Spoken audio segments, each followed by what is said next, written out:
Jay, it's been several weeks since these allegations first became public, but now today we have heard Katina Powell, and we've also seen the paper trail independently reported by Outside the Lines. I don't know where to start. Let me just get your impression to what you have heard today.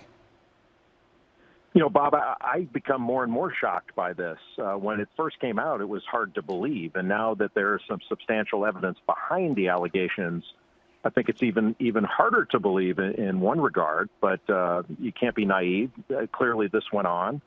But it still shocks me. It's not anything that I have heard of in college athletics in the last 20-some years.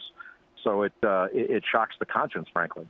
The question becomes, in terms of NCAA violations and Rick Pitino's future, what Rick Pitino, the question of being responsible is a separate one. That's an NCAA issue. We can get to that.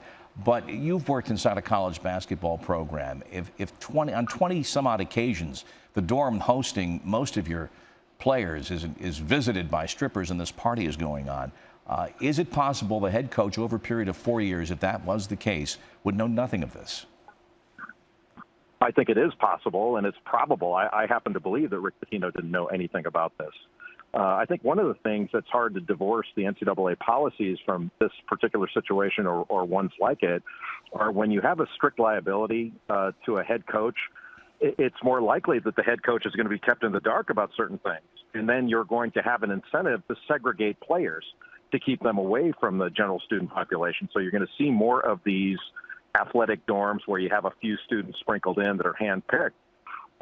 Now, the question of supervision of that, when you hire somebody to supervise that and the person supervising is running the operation, well, of course you're not going to get good information on it. So it's a really difficult proposition. But strict liability for a coach, I'm not saying it leads to it, but it certainly isn't going to stop it.